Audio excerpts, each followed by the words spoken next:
aan ku bilaabay arday ka soo jeeda qoys ka soo barakacay colaadihii muddada ka jiray gobolka Shabeellada Hoose ee dalka Soomaaliya ayaa waxa uu kaalinta koowaad u galay ku dhawaad 10,000 oo arday oo sanadkan ku biiraya dugsiyada sare ee Puntland sida ay shaacisay wasaaradda waxbarashada Puntland maalintii Khamiista. Warbixintan waxay noo soo diray wariyaheena Maxamed Saalax Jaamac. waa ku faraxsanahay waa ii fududay waalidiintii gurigaygu tiritiinaya macallimiinta iskuulkaygu tiritiinaya waa Shucayb Xasan Cali oo 14 jir ah waa ardaygii ugu natiijada sareeyay in ka badan 9,500 oo arday oo sanadkan ka gudbaya dugsiyada dhexe ee Puntland kuna biiraya dugsiyada sare. wasaaradda waxbarashada Puntland ayaa natiijada shaacisay Khamiistii. imtixaankan waxa bishii May u fariistay ilaa 10,000 oo arday laakiin 417 ka mid ah oo wiilal u badan waa ay dhaceen 78 kalena uma fariisan imtixaankan. Shucayb wuxuu 6 sano ugu dambeeyay dhiganayay dugsiga hoose dhexe ee Grible ee magaalada Boosaaso kaas oo ardada ugu badan ee wax ka dhigta ay yihiin barakacyaal iyo dad danyar ah. Shucayb iyo qoyskiisu waxay muddadaas ka hor ka soo barakaceen degmada Marka ee gobolka Shabeellada Hoose.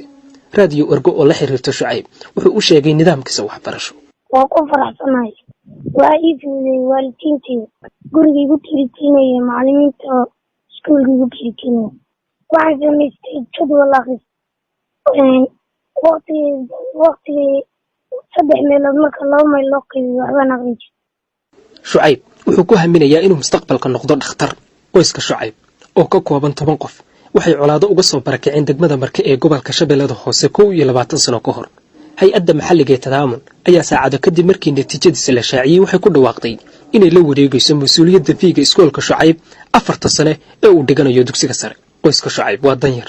hooyadiis Farxiye Cabdi Macalin Maxamed waxay suuqyada Boosaaso ku iibisaa dharka shiidka ah ee dumarka si ay wiilkeeda Shucayb iyo mid kale oo fasalka 6 uga bixiso waxbarashada oo labadooduba laga qaado lacag dhan $27 bishii. nolosha kale ee qoyska waxa dabara aabaha Xasan Cali oo ah macallin dugsi Quraan. Farxiye guusha wiilkeeda waxay u aragtaa dadaal ay gelisay oo uu ka dhabeeyay.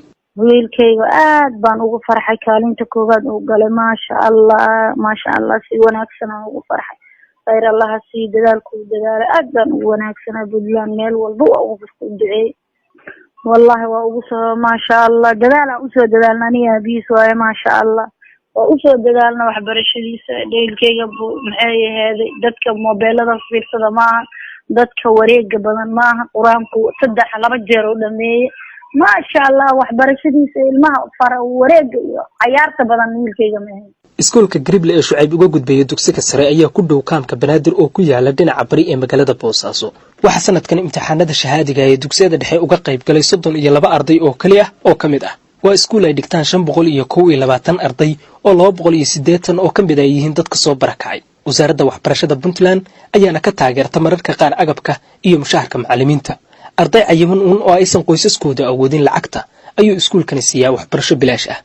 haddaba iskoolku muxuu ka ogyahay sida Shucayb ku yimi kaalinta koowaad ee ardada dugsiyada dhexe ee Puntland ka gudbaya? maamulaha iskoolka Grible Axmed Samatar Faarax ayaa arintaasi sharaxaya. Shucayb wuxuu ahaa ardadii nagu soo biiday 2013 xilligaasna waxaan u malayn saddexaad ka soo bilaabay. intaba waa haynay intaba wuxuu gelayay kaalinta koowaad. waa nin arday akhlaaq leh oo dhageysi badan oo ardada mar walba waraysiga jira. marka dhageysiga iyo akhlaaqda iyo ardayga oo diyaarsan iyo waalidka oo inta badan ku carbiya in wax akhriyo waa u sahashay inuu heerka gaaro. dadku waxbarashada waxa weeye isku meel baa laga soo qaadaa nolosha un baa dadka ku kala duwan. xogaa waxyaalo badan ku adkaadaanin oo saarkiisa waa dhici kartaa waaba jidaaba. laakiin markii uu waalidku uu yahay qof wax badan kala garanayo oo ilmihii inta badan ka warhaya oo laga yaabo in haddii ay wax ku adkaadaanin gabankii loo sahlayo oo dib loogu celinayo oo haddii xataa asagii uusan cashirkii uu ku adkaado ama si wax ka noqdo ama leeni uusan kasoo shaqeyn waalidku ruuxadiisa ku imaanayo ku dhahayo saasaa jidda su-aal hebel buu ardayga garan waaye macna arrinta halala xaliyo. waxa weeye marka waalidku oo arrinta ilmaha ama ardayga dabagala oo ka warhaya waa inta badan waxay u sahashaa ardayga inuu hore u socdo. wuxuu sheegay in guusha noocan ay ku timaado in waalidiintu ay ka warhayaan ilmaha iyo xaaladda ay kaga sugan yihiin waxbarashada. maamule Axmed Samatar waxa uu intaas ku daray inay ardada u sameeyaan muraajaco joogto ah iyo imtixaano bilo ah sidoo kalena uu jiro xiriir wanaagsan oo ka dhaxeeya maamulka iskuulka ardada iyo waalidiinta Shucayb Xasan Cali kaalinta koowaad ee uu galay sanadkan ka sokow 6 sano oo hore ayuu kaalinta koowaad u soo galayay fasalkiisa maamuluhu wuxuu sheegay in Shucayb da'diisa iyo dadaalkiisu ay saameyn wanaagsan ku yeesheen ardada hooseeya ee fasalkiisa waxa qabada horta oo intuu nala joogay ku yimid waxbarashada February ma jirin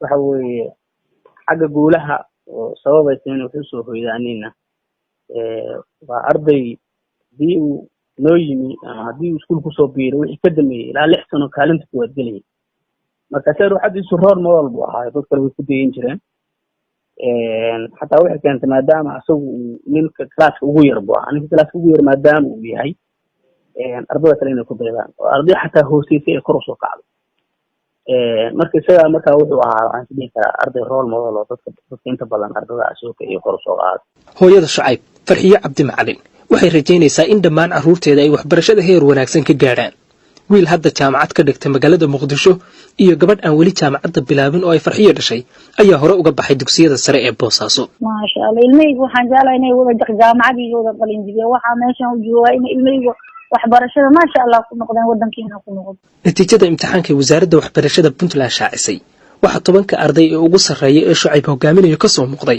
4 gabdhood oo mid ay gashay kaalinta labaad wuu mahadsan yahay Maxamed Saalax Jaamac oo warbixintaasi inoo soo diray